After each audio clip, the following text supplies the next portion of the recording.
My name's Max Fraser, and I work as a design author, journalist and curator. So I've written several books about contemporary design. I write for various magazines across the world and curate exhibitions. So I'm also the curator of the Labcraft, which is an exhibition for the Crafts Council touring the UK in 2011 and 2012. So I started out working in the design industry when I was 20 and had the idea for a book called Design UK. That was a guidebook to the best design shops in the UK. And through a long story and a long string of luck, I managed to get it published. And the book was very successful, and off the back of that it gave me the confidence to continue doing what I wanted to do, which was always around the idea of kind of promoting and supporting contemporary designers and brands and companies producing. I'm an acquisitions advisor for the Crafts Council, and I advise them on objects that they should collect for the National Collection. And when they asked me to do that role, I sort of was slightly surprised, because I've always been more aligned with design in the mass production realm and less so with craft. And they thought I could bring something new to the mix, and I said, well, if that's the case, I'm interested to introduce some digital technologies into the realm of craft, which I think is a really interesting and emerging area. Now that happened, I don't know, 4 or 5 years ago. And off the back of all of those conversations, the idea came about that we should maybe also do an exhibition about how digital technologies are influencing the realm of craft, which they are, of course, but it's a burgeoning area, still kind of in its infancy. So we thought we needed to kind of capture the zeitgeist, and from that conversation we came up with the Labcraft exhibition format. When I embarked on researching for the Labcraft exhibition, I was very conscious that I wanted objects that were real. I didn't want anything that was screen-based. I wanted it to be tangible, because to me craft is exactly that. There's an object at the end of it. And I was also interested to embrace the various different areas of craft that you might normally associate with traditionally. So, you know, furniture, jewellery, textiles, ceramics, glass, so on. And as the conversations unfolded with the Crafts Council as to what we could include in the exhibition, when we were looking at various objects to consider, I was interested in those that sort of blurred the boundaries between whether or not they have been made by a machine or by hand. So they're kind of ambiguous in that sense. And I was also very conscious that the visitor to the exhibition, based on the fact it's touring the country, is incredibly varied. So you can't assume that people are going to understand the technology in the first place. So this idea that, you know, three-dimensional printing, for example, you know, you explain that to the man on the street and they're get incredibly excited by it, of course, this idea that you can print an object. To me, I understand that now and I get it. So we had to kind of capture some of the excitement of that, explain that process, because it's alien to most.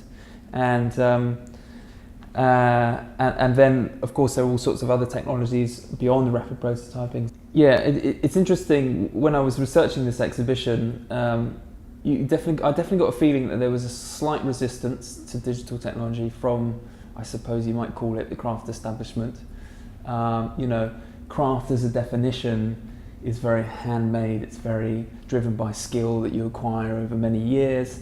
There's also an element of chance, of risk, of failure, all those sorts of things. And I think there's a preconception that with digital technology it's as simple as just pressing a button and you print something out, or whatever it is. And so trying to convince the establishment that that's actually entirely not the case, that there's a whole new skill set that comes with digital technology, such as learning and mastering the computer in the first instance, the computer-aided design programs, and then understanding how the machines work. Of course, we're dealing with new material composites as well, in the case of rapid prototyping. So, you know, all of these are kind of grey areas for designers and makers, and they're learning as they go on the job. So it's a celebration of that moment in time, the exhibition.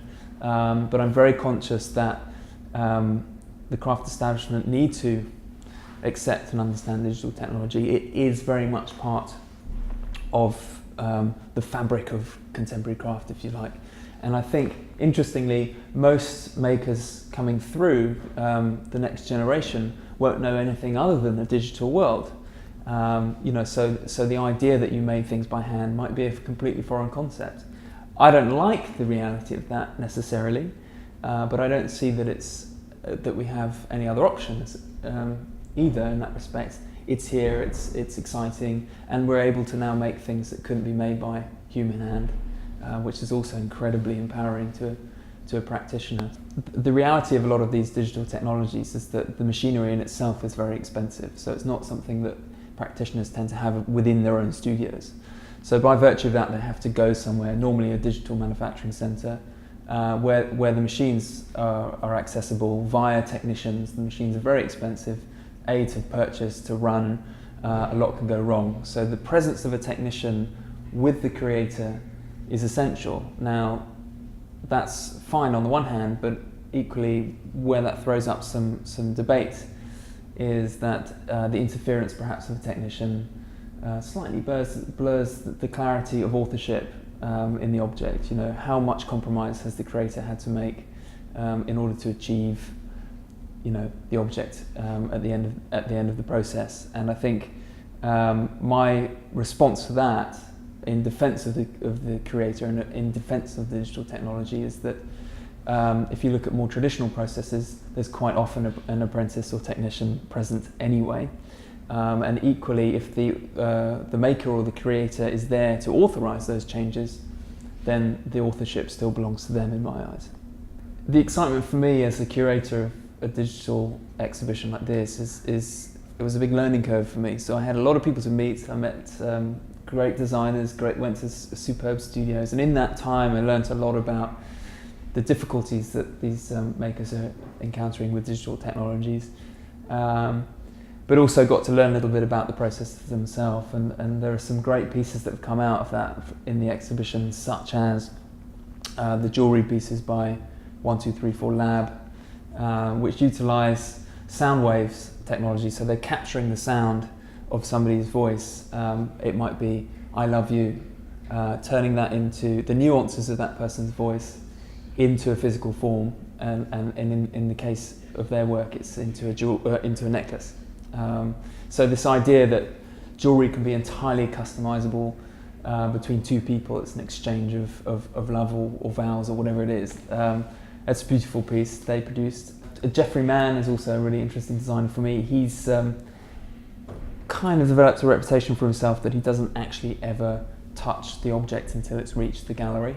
So he's very much a believer in using the technology to its full effect, and then sending the data somewhere else for it to be made, and then it comes back, and it's kind of a surprise to him as much as anyone else. And he's interested in capturing sound waves as well, rather like 1234 Lab. He did a piece that involves a conversation across a table.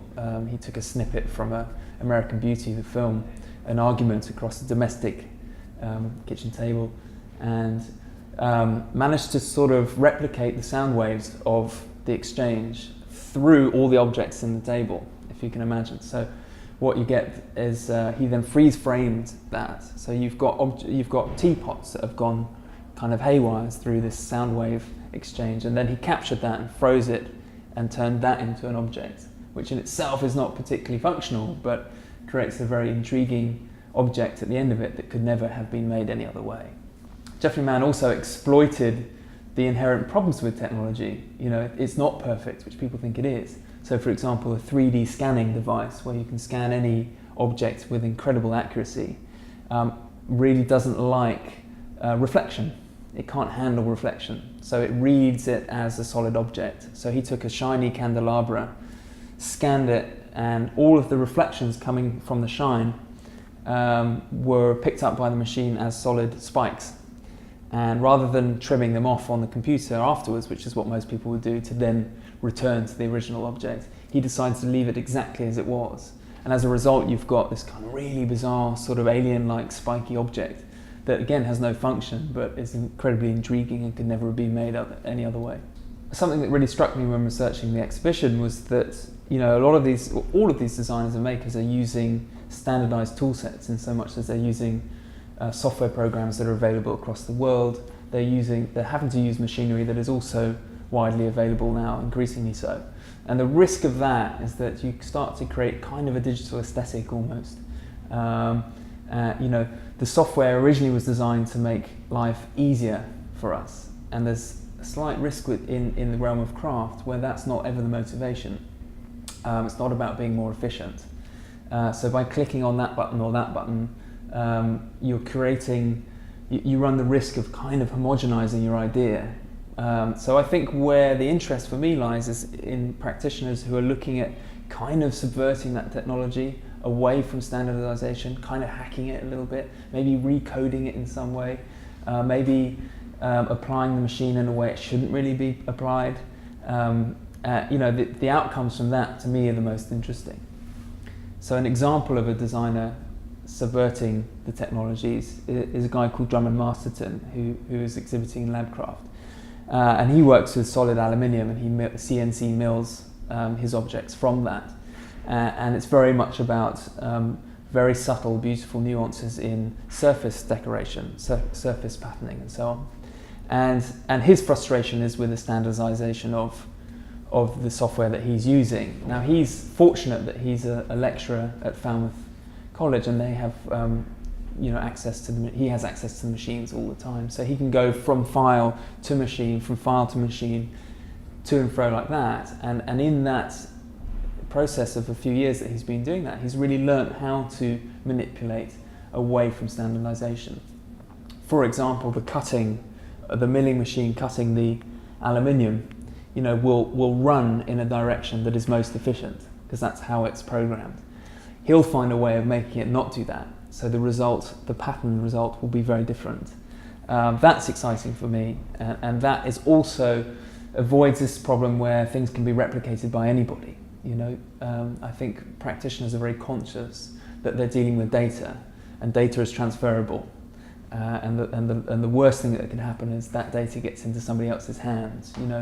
The individuality of craft is essential, and so I think anyone coming into this area needs to be very conscious of the fact that they need to hold on to their individuality amongst the standardization of software. One of the difficulties for any practitioners now is that the machinery and technology isn't that accessible in terms of the making facility, because the machinery is so expensive.